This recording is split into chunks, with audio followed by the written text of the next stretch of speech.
Merci beaucoup d'avoir associé le Conseil de l'Europe à cette conférence. L'Alliance européenne pour un logement social durable et inclusif est un excellent exemple de la manière dont le Conseil de l'Europe et la Banque de développement du Conseil de l'Europe, en associant avec d'autres, poursuivent l'objectif de progrès social qui est prévu par le statut du Conseil de l'Europe, mais aussi les objectifs qui sont inscrits dans les traités internationaux de protection des droits de l'homme. En effet, vivre dans de mauvaises conditions de logement a un impact négatif sur le bien-être et sur la santé des personnes.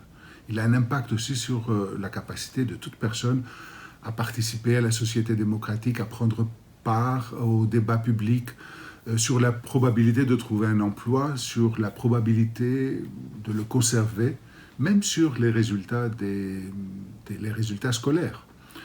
Un mauvais logement peut même considérablement réduire l'espérance de vie. On sait d'ailleurs que pour les sans-abri, l'espérance de vie est raccourcie considérablement. Il est donc normal que le droit à un logement constitue un droit fondamental protégé par le droit international, et notamment en Europe par la Charte sociale du Conseil de l'Europe. La Charte sociale, avec la Convention européenne des droits de l'homme, constitue la pyramide de la protection des droits fondamentaux sur notre continent. Et elle contient, la Charte sociale, une disposition juridiquement contraignante qui porte spécifiquement sur le droit au logement. En vertu de cette disposition, les États parties à la Charte sociale européenne doivent garantir le droit à un logement convenable à toute personne, mais en particulier aux personnes vulnérables, telles que les personnes à faible revenu, les chômeurs, les ménages monoparentaux, les jeunes, les personnes handicapées, les personnes qui souffrent, qui ont des problèmes de santé, y compris de santé mentale. Les États ont également, en vertu de cette même disposition, un devoir de prévenir et de réduire progressivement le phénomène des sans-abri. Et en plus, cette même disposition prévoit que le prix du logement doit être accessible à ceux qui ne disposent pas de ressources suffisantes, et le cas échéant, prévoir des allocations de logement, au moins pour les catégories de population à faible revenu, les populations défavorisées.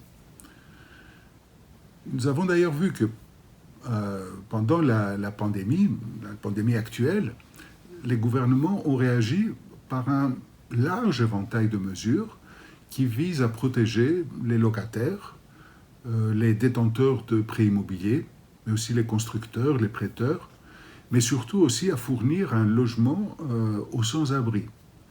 Ceci doit être pris comme un exemple de ce qui peut être fait, et il devrait inspirer des dispositions durables pour faire face aux problèmes de logement et ne pas se limiter à des réponses de court terme à une crise. L'Alliance facilitera certainement le respect des engagements pris en vertu des traités internationaux en matière de droits humains. Et il faut espérer que le financement initial de 650 millions d'euros de ce projet servira aussi comme un exemple, comme une incitation pour d'autres actions qui sont nécessaires pour répondre aux besoins de logement en Europe. Merci beaucoup de votre attention.